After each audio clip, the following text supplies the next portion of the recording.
The first person executed for witchcraft in Salem wasn't a social outcast, but Bridget Bishop, a tavern owner known for her bright clothing and independent spirit.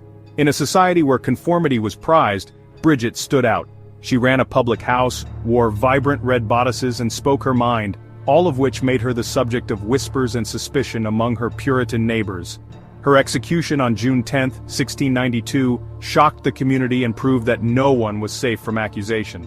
The townspeople who had once shared drinks and stories in her tavern now watched in horror as she was led to the gallows. The fear that swept through Salem was palpable, as friends and neighbors realized that anyone could be accused regardless of their status or reputation. Bridget had faced witchcraft charges before, but old rumors resurfaced when hysteria gripped Salem. The accusations against her were not new, but the climate of fear gave them new weight. Stories of her supposed magical powers and strange happenings at her tavern were revived and exaggerated, fueling the panic. Her public house, colorful attire, and outspoken nature made her an easy target. In a town where women were expected to be modest and reserved, Bridget's independence was seen as dangerous. Her willingness to challenge authority and defy expectations set her apart, and in the eyes of many, that was enough to make her suspect. At her trial, bizarre claims were made. A man said her specter sat on his chest, another blamed her for bewitching his pig, and poppets with pins were found in her old home. The courtroom was filled with wild stories and superstitions, as neighbors and former friends testified against her, desperate to prove their own innocence by condemning someone else. These were seen as proof of witchcraft, even though they were likely just folk charms. In the fearful atmosphere of Salem, ordinary objects took on sinister meanings, and the line between superstition and evidence blurred completely. The court accepted spectral evidence, claims that her spirit attacked people, as fact. This type of testimony, impossible to prove or disprove, became the cornerstone of the trials, allowing fear and imagination to outweigh reason and justice. Bridget's reputation and past legal troubles sealed her fate. Old grudges and petty disputes resurfaced, and the community's anxieties were projected onto her. She became a scapegoat for the town's fears and frustrations. She insisted, "I am no witch, I am innocent," but her words were ignored. The court had already made up its mind and her pleas fell on deaf ears. In the frenzy of accusation, innocence was no defense. On Gallows Hill she became the first to be hanged, a warning that anyone could be next. Her death sent a chilling message throughout Salem, fueling the paranoia that would soon consume the entire community. Her death opened the floodgates for the tragedy that followed. The execution of Bridget Bishop marked the beginning of a wave of accusations, trials, and executions that would devastate Salem and leave scars for generations. The message was clear: social standing offered no protection. The witch hunt would touch every corner of the community, from the wealthy to the poor, the respected to the reviled. The court's willingness to believe gossip and fear over reason set a deadly precedent. The rules of evidence were abandoned, and the power of rumor became law. Bridget Bishop's story is a stark reminder of how quickly justice can be lost. Her fate was sealed not by proof, but by panic and prejudice. And her name became forever linked to the dangers of mass hysteria. Her execution marked the beginning of Salem's darkest chapter.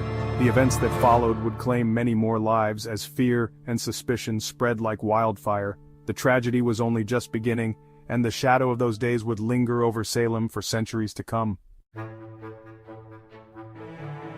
In 1692, Salem was a community divided in more ways than one. Salem town, a bustling port on the edge of the New England wilderness, thrived on trade and commerce, its streets alive with merchants and sailors. Just a few miles away, Salem village struggled to survive. Here, life revolved around hard labor, faith, and the land itself, a stark contrast to the prosperity of the town. Tensions simmered constantly. Disputes over land boundaries, bitter arguments about church leadership, and a growing desire for independence from the town's influence. Life was harsh and unforgiving. The threat of war with native tribes loomed, winters were bitter and long, and the ever-present fear of attack haunted every family. For the Puritans, every misfortune, whether a sudden illness, a failed harvest, or a child's fever, was seen as a sign of the devil's hand at work, testing their faith and resolve. Political chaos only deepened the crisis. The colony had lost its charter, leaving the people without a stable government or clear laws to follow. Local magistrates, unprepared and anxious, were forced to invent new ways to handle disputes and keep order, often relying on rumor and suspicion.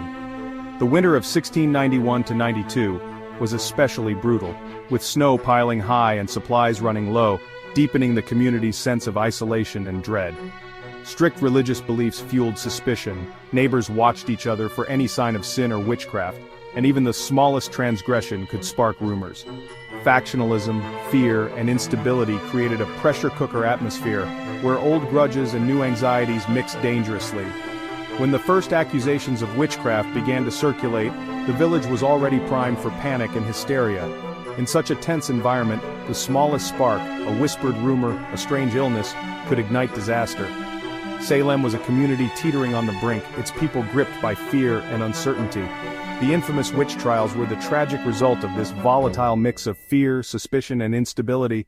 In Salem, fear and suspicion ruled the day, and no one was truly safe from accusation. The hysteria began in Reverend Samuel Parris's home, when his daughter Betty and niece Abigail started having violent fits. The local doctor blamed witchcraft, and soon other girls, like Ann Putnam Jr. and Mercy Lewis, joined in. Their dramatic symptoms convinced the village that evil was at work. The girls claimed to see witches' specters tormenting them, especially during public gatherings.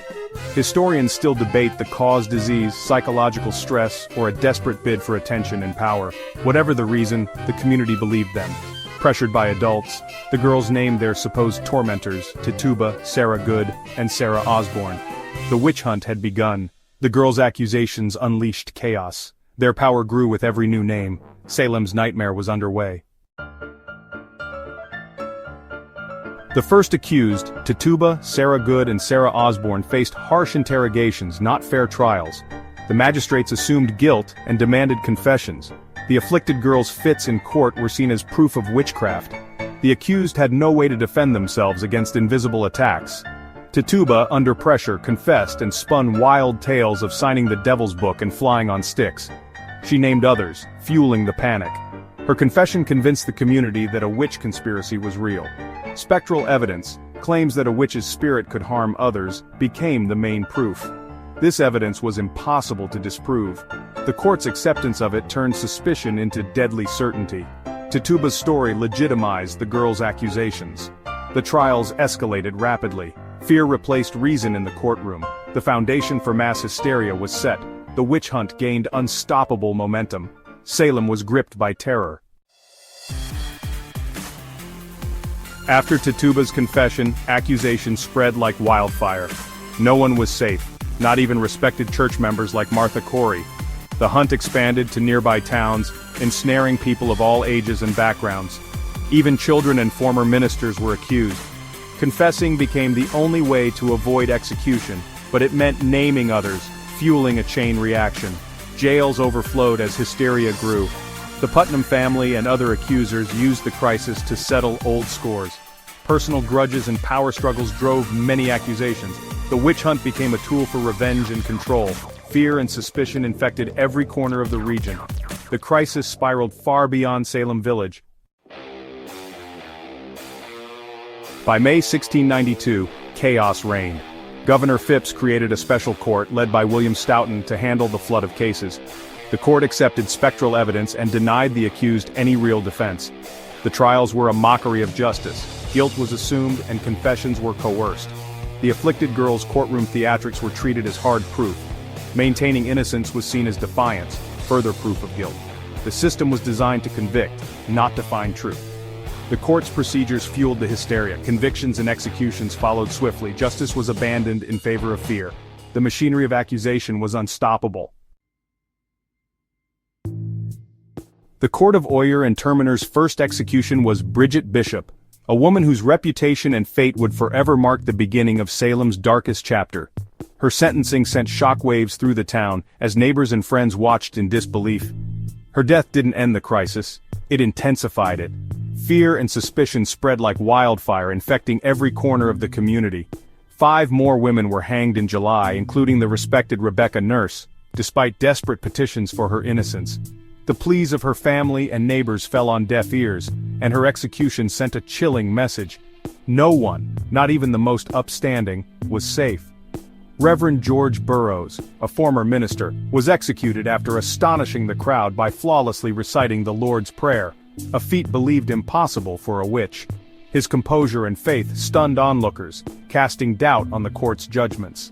Cotton Mather, a prominent minister, calmed the crowd, insisting the devil could mimic piety and urging them to trust the court's authority, even as uncertainty grew. 19 people were hanged in total. Each execution deepened the community's doubts and left families shattered. The relentless pace of the trials left little time for reflection or mercy. Giles Corey, refusing to plead, was crushed to death under heavy stones. His last words, "more weight," became a symbol of defiance and suffering. Executions became public spectacles, drawing crowds who watched in horror and fascination. Yet, as the bodies mounted, so did the seeds of regret and shame. The court's actions grew harder to justify as respected citizens died. Whispers of doubt began to circulate among even the most devout Puritans. The community began to question the madness, wondering how justice had become so twisted. The witch hunt had reached a point of no return. The fear that once united the town now threatened to tear it apart. Fear and suspicion had claimed dozens of lives. The tragedy was undeniable, and the weight of loss pressed heavily on every household. Salem's darkest days were in full force, casting a long shadow over the town's future.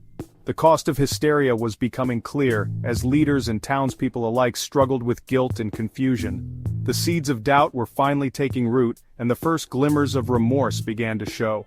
The community's conscience was awakening as neighbors began to question their own roles in the tragedy. The end was near, but not before more suffering would leave its mark on Salem forever. By autumn, the witch hunt threatened even the powerful. Governor Phipps's own wife was accused. Influential ministers led by Increase Mather spoke out against spectral evidence. Mather argued it was better to let 10 witches go than condemn one innocent person. Governor Phipps halted the court and stopped new arrests. A new court, forbidden to use spectral evidence, quickly acquitted most remaining prisoners. The jails emptied and the executions stopped. The community began to reckon with its actions. The nightmare was over, but the damage was done. Guilt and regret settled over Salem. The trials had left deep scars. The lesson was clear: unchecked fear destroys justice. Salem's ordeal was a warning for the future. The silence that followed was heavy with shame. The end of the trials didn't erase the pain. Families were shattered, reputations ruined, and Salem was left divided. Years later, public apologies and restitution began. Judge Samuel Sewell publicly repented. The court declared the trials unlawful. The colony restored rights and offered compensation to victims' families. The Salem Witch Trials remain a cautionary tale about fear, injustice, and the dangers of abandoning reason. They remind us to demand real evidence and protect the rights of the accused.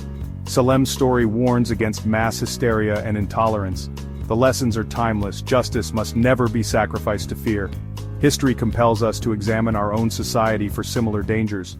There is always more to learn from the past.